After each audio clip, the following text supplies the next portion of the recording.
تمام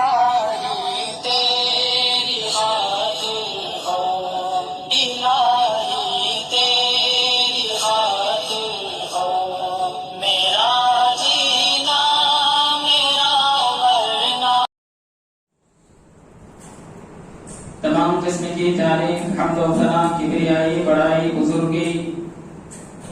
اس اللہ رب العالمین کے لیے لائق و زیبا ہے جو اکیلے اس کن کائنات کا خالق مالک اور رازق ہے۔ بعدہ پیش بہا درود و سلام نازل ہو اللہ رب العالمین کے تمام انبیاء کرام پر، تخصص خاص مامن اکرال تاجدر مدینہ امام الانبیاء سید المرسلین رحمت للعالمین جناب عربی محمد رسول اللہ صلی اللہ علیہ وسلم پر اللہم صلی وسلم بارک علیہ۔ حاضرین جمعہ، بلا شبہ اللہ رب العالمین نے انسانوں پر بے شمار نعمتوں کا نزول فرمایا ہے،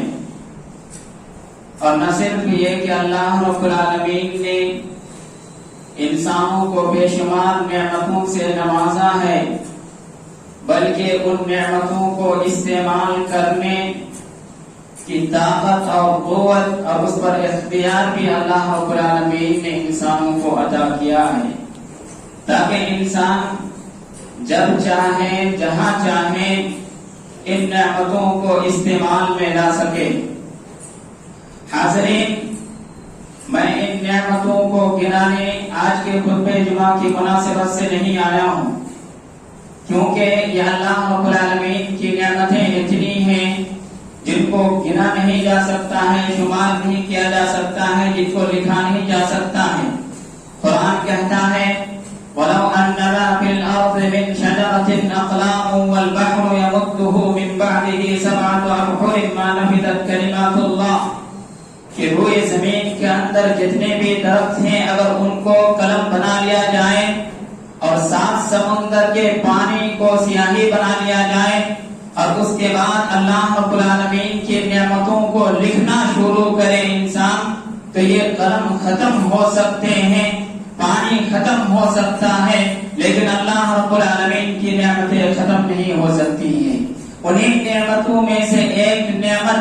جسے ہم زبان کے نام سے جانتے ہیں، انہی کے حوالے سے انشاءاللہ قرآن و حدیث کی روشنی میں چند باتیں آپ کے روبرو خطبہ جمعہ کی مناسبت سے رکھنے کی کوشش کروں گا۔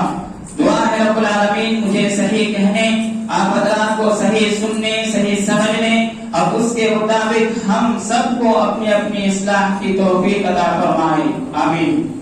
حاضرین، اللہ رب العالمین کا ارشاد ہے أَلَمْ نَجْعَلْ لَهُ عَيْنَيْنِ وَلِسَانًا وَشَفَتَيْنِ، نے انسانوں کے لیے 2 آنکھیں نہیں بنائیں، وَلِسَانًا اور ایک زبان نہیں دی، وَشَفَتَيْنِ اور 2 ہونٹ نہیں دیے۔ اللہ رب العالمین نے اس آیت کریمہ کے اندر زبان کا تذکرہ بطور نعمت کیا ہے، لہذا انسان کو چاہیے کہ اللہ رب العالمین کی اس نعمت کا صحیح استعمال کرے اور غلط استعمال سے اپنے آپ کو دور رکھے، بجائے رکھے۔ تو اے رب العالمین ہم تمام لوگوں کو اس کی توفیق عطا فرمائے، آمین۔ حاضرین، اللہ رب العالمین نے لوگوں کو زبان سے حق بات کہنے، سچی باتیں کہنے، حق پر مبنی باتوں کو کہنے کی تلقین کرتے ہوئے ارشاد فرمایا یا ایھا الذین آمنوا اتقوا اللہ وقولوا قولا سدیدا، کہ یہ وہ لوگوں جو ایمان لائے ہو، جو اللہ اور اس کے رسول پر ایمان رکھتے ہو، ایسے لوگوں کو چاہیے کہ وہ اللہ رب العالمین کا تقوی اختیار کرے، اللہ رب العالمین کا ڈر اپنے دل میں پیدا کرے، اللہ رب العالمین کی خشیت اپنے دل میں پیدا کرے، اللہ رب العالمین کا خوف اپنے دل میں پیدا کرے۔ اور آگے اللہ رب العالمین نے ارشاد فرمایا وقولوا قولا سدیدا،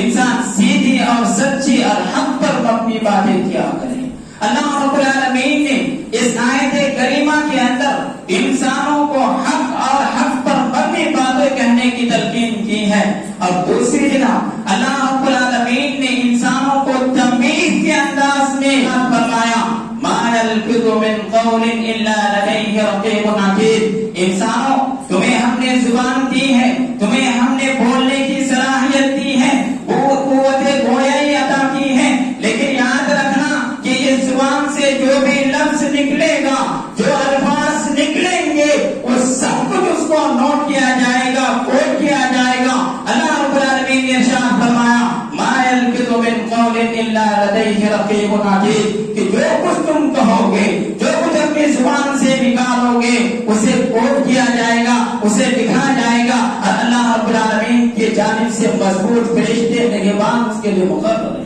لہذا ضرورت اس بات کی ہے کہ انسان اس کو حساسیت سے لے، لیکن افسوس صد افسوس کہ آج کی تاریخ میں اگر دیکھا جائے، بلکہ انسانی تاریخ کو اٹھا کر اگر دیکھا جائے تو انسان سب سے زیادہ گناہ اسی زبان کے ذریعے انجام دیتا ہے۔ چنانچہ آپ دیکھیں شرک الفاظ بھی انسان اپنی زبان سے ادا کرتا ہے، اللہ رب العالمین پر افتراء پردازی بھی اسی زبان کے ذریعے کرتا ہے، اللہ یا اس کے رسول یا اسی طرح آسمانی کتابوں کا مذاق بھی انسان زبان کے ذریعے اڑاتا ہے، اسی طرح رسول پر جھوٹ بھی انسان اسی زبان کے ذریعے بولتا ہے، غیر اللہ کی قسم بھی انسان اسی زبان کے ذریعے کھاتا ہے، اپنی گفتگو میں بھی جھوٹ اسی زبان سے بولتا ہے، جھوٹی گواہی بھی انسان اسی زبان کے ذریعے دیتا ہے، اور اسی طرح جھوٹی قسم بھی انسان اسی زبان کے ذریعے کھاتا ہے۔ لوگوں کو ہنسانے کے لیے، لوگوں کا دل بہلانے کے لیے، لوگوں کا موڈ فریش کرنے کے لیے، لوگوں کے سامنے اپنی واہواہی کرنے کے لیے لوگ اسی زبان سے جھوٹ بولتے ہیں، اسی طرح لوگوں کا مذاق بھی لوگ اسی زبان کے ذریعے اڑاتے ہیں، لوگوں کو گالی گلوچ بھی اسی زبان کے ذریعے کرتے ہیں، اور لعنت بھی لوگ ایک دوسرے کو اسی زبان کے ذریعے کرتے ہیں، غیبت بھی اسی زبان کے ذریعے کرتے ہیں، چغلی بھی اسی زبان کے ذریعے کرتے ہیں، بہتان بھی اسی زبان کے ذریعے دوسروں پر لگاتے ہیں۔ الغرض میں آپ کے سامنے بات علی وجہ البصیرہ کہہ سکتا ہوں کہ یہ جتنے بھی گناہ میں نے گنائے ہیں ان میں سے کسی ایک کا بھی شمار گناہ صغیرہ میں نہیں ہوتا ہے، یہ بڑے بڑے گناہ ہیں، اور یہ سب کے سب گناہ انسان اسی زبان کے ذریعے انجام دیتے ہیں۔ میرے بھائیوں، نبی کریم صلی اللہ علیہ وسلم نے کیا یہ خوب فرمایا ہے، اکثر خطایا ابن آدم فی لسانہ، انسان کے زیادہ تر گناہ اسی زبان کے ذریعے سے وجود میں آتے ہیں، انسان زیادہ تر گناہ اسی زبان کے ذریعے کرتے ہیں۔ نبی کریم صلی اللہ علیہ وسلم نے ارشاد فرمایا کہ یہ زبان، اس کی حقیقت کیا ہے، اس کی حیثیت کیا ہے، اور اس کا مقام کیا ہے، اس کو اگر سمجھنا ہے میرے بھائیوں تو نبی کریم صلی اللہ علیہ وسلم کی اس حدیث پر غور کیجیے۔ پہلے نبی صلی اللہ علیہ وسلم نے ارشاد فرمایا کوئی انسان جب صبح کرتا ہے تو ایسی صورت میں جسم کے جتنے بھی اعضاء ہیں، جسم کے جتنے بھی پارٹس ہیں، وہ سب ایک زبان ہو کر زبان سے کہتے ہیں، گزارش کرتے ہیں، التجا کرتے ہیں، کیا کہتے ہیں؟ اتق اللہ فینا، کہ اے زبان تم ہمارے سلسلے میں اللہ رب العالمین سے ڈرتے ہیں، اللہ رب العالمین سے ڈرنا، فإنما نحن بک، کیونکہ ہم تم سے معلق ہیں، تم اگر سیدھی رہو گی تو ہم بھی سیدھے رہیں گے، اور اگر تم ٹیڑھی ہو جاؤ گی تو ہم بھی ٹیڑھے ہو جائیں گے۔ اس حدیث سے کیا پتہ چلتا ہے میرے بھائیوں؟ اس حدیث سے یہ پتہ چلتا ہے کہ انسان کے جسم کے جتنے بھی اعضاء ہیں، جتنے بھی پارٹس ہیں، وہ زبان سے گزارش کرتے ہیں، التجا کرتے ہیں کہ ہمارے سلسلے میں تم اللہ رب العالمین سے ڈرتے رہنا، لیکن انسان اس کو اس سے لڑانے کی کوشش کرتا ہے، اس کو اس سے لڑانے کی کوشش کرتا ہے، اس کی بات اس کو لگاتا ہے اور اس کی بات اس کو لگاتا ہے۔ اور اس سلسلے میں ایک آپ کو سچا اور حقیقت پر مبنی واقعہ سنا دینا چاہتا ہوں کہ کسی گاؤں میں ایک عورت رہتی تھی، اور اس عورت کا نکاح اسی گاؤں کے ایک آدمی سے، ایک نوجوان لڑکے، ان کی زندگی بہت اچھی گزر رہی تھی، خوش و خرم زندگی گزر رہی تھی۔ کچھ دنوں کے بعد وہ عورت اپنے مائکے آتی ہے، اور اسی گاؤں کے پڑوس میں ایک دوسرا گاؤں ہے، اس گاؤں سے ایک دوسری خاتون، ایک دوسری عورت بھیک مانگنے کے لیے، جو لوگوں کے دربار میں جا جا کر، لوگوں کے گھروں میں جا جا کر بھیک مانگا کرتی تھی، وہ آتی ہے اور اس پہلی خاتون سے پوچھتی ہے، سوال کرتی ہے کہ تم اپنے سسرال سے مائکے آئی ہو، تمہارے سسرال والوں نے کیا دیا ہے تم کو، تمہارے سسرال والوں نے کیا دیا ہے؟ تو پہلی خاتون جواب دیتی ہے، کہتی ہے جو ان کے استطاعت میں تھا وہ سب کچھ دیا ہے، لیکن وہ خاتون، وہ بھیک مانگنے والی عورت، وہ اس کے سسرال میں جاتی ہے اور وہاں جانے کے بعد ان کی بہو کی باتوں کو بڑھا چڑھا کر بیان کرتی ہے، بڑھا چڑھا کر بیان کرتی ہے۔ اور یہ سن 2000 کی بات ہے، رمضان المبارک کا مہینہ تھا، جب وہ آدمی اپنی بیوی کے بارے میں یہ سنتا ہے کہ وہ اس طرح کی زبان درازی کی ہے، اس طرح کی باتیں کہی ہیں، تو ان کا خون کھول اٹھتا ہے۔ وہ اپنی بیوی کو دوسروں کے گھر میں بلا کر کیا کرتا ہے؟ مانتا ہے۔ دونوں خاندانوں کے درمیان جھگڑا ہو جاتا ہے اور بہت زبردست جھگڑا ہوتا ہے۔ اور اسی دن کی بات ہے جب جھگڑا ہوتا ہے، ایک آدمی جو جھگڑا چھٹانے کے لیے آتا ہے، ان کے بارے میں یہ کہا جاتا ہے کہ وہ بزرگ آدمی تھا، نیک اور نمازی آدمی تھا، پریشان متقی آدمی تھا، وہ چھٹانے کے لیے آتا ہے اور نتیجے میں اس کو ایک ڈنڈا لگتا ہے، ایک وار اس کو ہوتا ہے کہ اس کی جان روح پرواز ہو جاتی ہے۔ میرے بھائی، اس کا ذمہ دار کون ہوگا؟ اس کا ذمہ دار کون ہوگا؟ اس کی باتوں کو اس کو لگانا، اس کی باتوں کو اس کو لگانا، اس کو اس سے لڑوانا، اس کو اس سے لڑوانا، کہ اس کو چغلی کہا جاتا ہے، اس کو چغلی کہا جاتا ہے۔ اور حضرت عبداللہ بن عباس رضی اللہ تعالیٰ عنہ کی حدیث ہے، وہ کہتے ہیں کہ ایک مرتبہ اللہ کے رسول صلی اللہ علیہ وسلم دو قبر والوں کے پاس سے گزر رہے تھے، دو قبر والوں کے پاس سے گزر رہے تھے، اتنے میں پیارے نبی صلی اللہ علیہ وسلم نے ارشاد فرمایا انہما لیعذبان وما یعذبان فی کبیر، کہ ان دونوں قبر والوں کو عذاب ہو رہا ہے، اور میری امت کے لوگوں یاد رکھو ان دونوں کو کسی بڑی چیزوں کی وجہ سے عذاب نہیں ہو رہا، بلکہ ان دونوں کو ان دونوں چیزوں کی وجہ سے عذاب ہو رہا ہے۔ وہ دونوں چیزیں کیا ہیں؟ اما احدہما فکان یمشی بالنمیمہ، ان میں سے ایک آدمی وہ تھا جو دنیا میں اپنی زندگی میں وہ چغلی کیا کرتا تھا، اس کو اس سے لڑاتا تھا، اس کو اس سے لڑاتا تھا، اس کی بات اس کو لگاتا تھا، اس کی بات اس کو لگاتا تھا، کبھی میاں بیوی کے درمیان جھگڑا کرانے میں اہم رول ادا کرتا تھا، تو کبھی ساس بہو کے درمیان جھگڑا کروانے میں اہم رول ادا کرتا تھا، خاندان میں لڑائی میں اہم رول ادا کرتا تھا، بھائی کو لڑانے میں اہم رول ادا کرتا تھا، جس کی وجہ سے اللہ رب العالمین نے ان کو قبر میں عذاب میں مبتلا کیا ہے۔ اسی طرح پیارے نبی صلی اللہ علیہ وسلم نے فرمایا وَأَمَّا الْآخَرُ فَكَانَ لَا يَسْتَنزِهُ مِنْ قَوْلِهِ، ان میں سے دوسرا آدمی وہ تھا جو پیشاب کرتے وقت چھینٹے سے نہیں بچتا تھا۔ آج کتنے ایسے لوگ ہیں، میں پوچھنا چاہتا ہوں میرے بھائیوں، کتنے ایسے لوگ ہیں جو پیشاب کرتے وقت چھینٹوں سے نہیں بچتے ہیں؟ انسان تو انسان جانوروں کی طرح کھڑے ہو کر پیشاب کرتے ہیں، قطع نظر اس کے کہ اس کے پیشاب کے چھینٹے کہاں جا رہے ہیں، ان کے کپڑے میں آ رہے ہیں یا ان کے بدن کو وہ چھینٹے پڑ رہے ہیں، کوئی پرواہ نہیں، کوئی اس کی فکر نہیں۔ لہٰذا وہ انسان کیا کرتا ہے؟ جو انسان پیشاب کے وقت چھینٹوں سے نہیں بچتا ہے اور ایسے وہ پیشاب کرتا ہے، ایسے آدمیوں کو یاد رکھنا چاہیے، نبی صلی اللہ علیہ وسلم نے ارشاد فرمایا کہ وہ آدمی کیا اس کو قبر میں عذاب ہونا ہے، جیسا کہ اس حدیث میں بیان کیا گیا۔ اسی طرح میرے بھائیوں، پیارے نبی صلی اللہ علیہ وسلم بھی جو لوگ چغلی کرتے ہیں ان کو وارننگ دیتے ہوئے ارشاد فرمایا لا يدخل الجنۃ نمام، کہ جو چغل خور ہیں، جو چغلی کرتے ہیں، ادھر ادھر کی باتوں کو لگاتے ہیں، ایک دوسرے کو آپس میں لڑواتے ہیں، بھائی میں جدائی پیدا کرتے ہیں، ایسے لوگوں کو یاد رکھنا چاہیے کہ ایسے لوگوں کو نہ صرف یہ کہ قبر میں عذاب ہونا ہے، بلکہ ایسے لوگوں کو اللہ رب العالمین جنت میں داخل کرنے والے نہیں، کبھی جنت میں داخل نہیں ہوں گے۔ اور دوسرے الفاظ ہیں قطان کا بھی لفظ ملتا ہے، قطان کا بھی لفظ ملتا ہے، اب اس کا معنی بھی یہی نکلتا ہے کہ چغل خور کبھی جنت میں داخل نہیں ہو سکتا ہے۔ میرے بھائیوں، اسی طرح ایک اور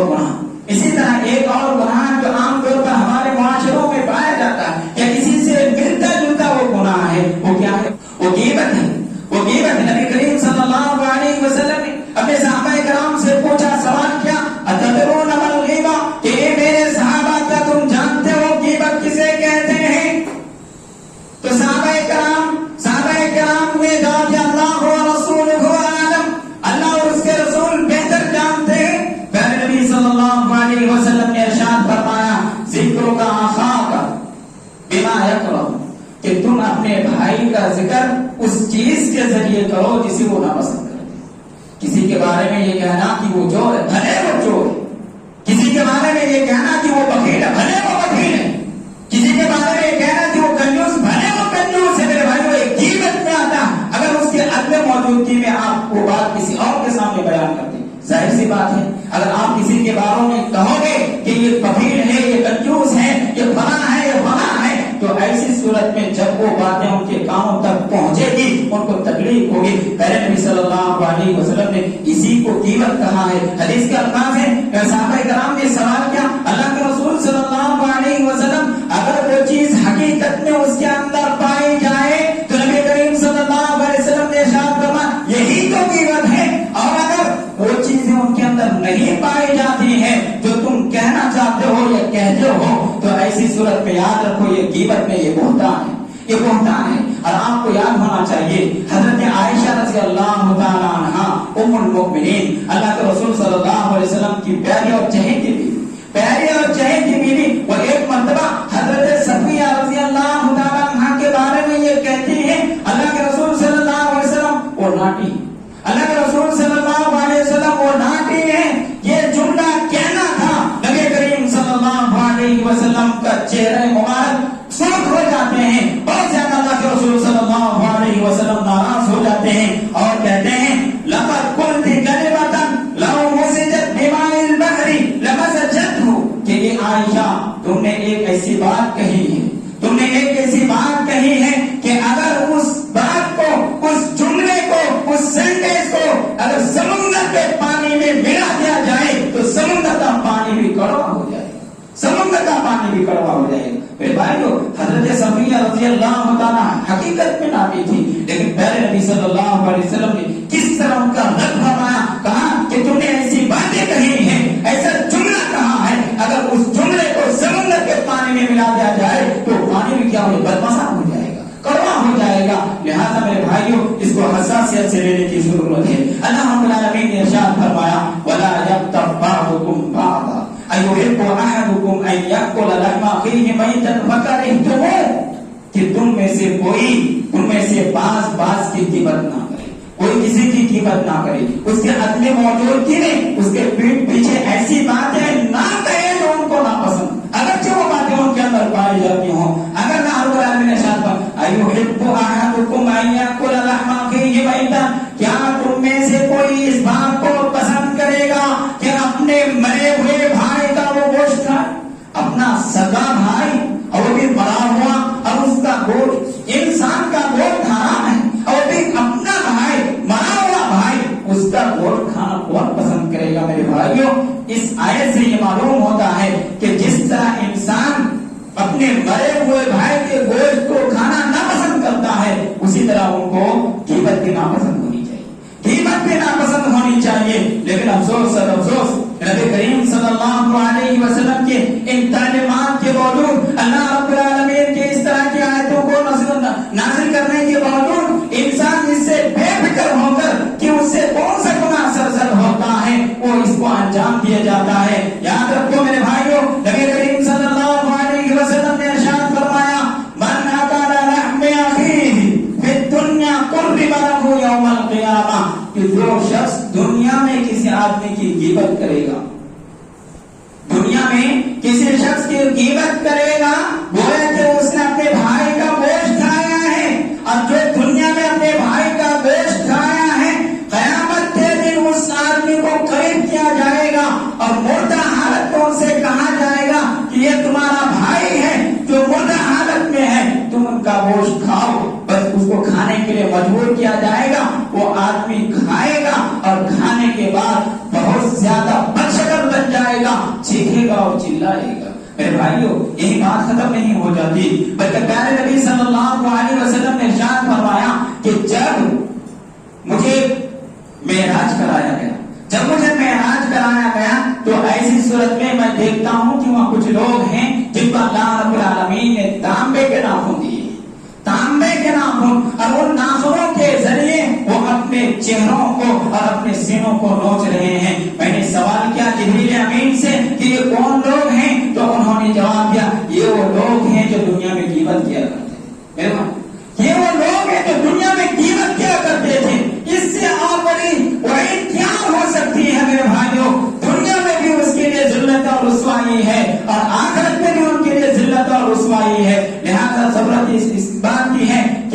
اپنی زبان کا صحیح استعمال کرے، غیبت سے بچے، چغلی سے بچے، بہتان سے بچے، جھوٹی قسم کھانے سے بچے، جھوٹ بولنے سے بچے، قرض کے ہر وہ بڑے بڑے گناہ، ان تمام گناہوں سے اپنے آپ کو بچائے رکھے۔ نبی کریم صلی اللہ علیہ وسلم نے ارشاد فرمایا کہ اگر کوئی انسان مجھے دو چیزوں کی ضمانت دیتا ہے،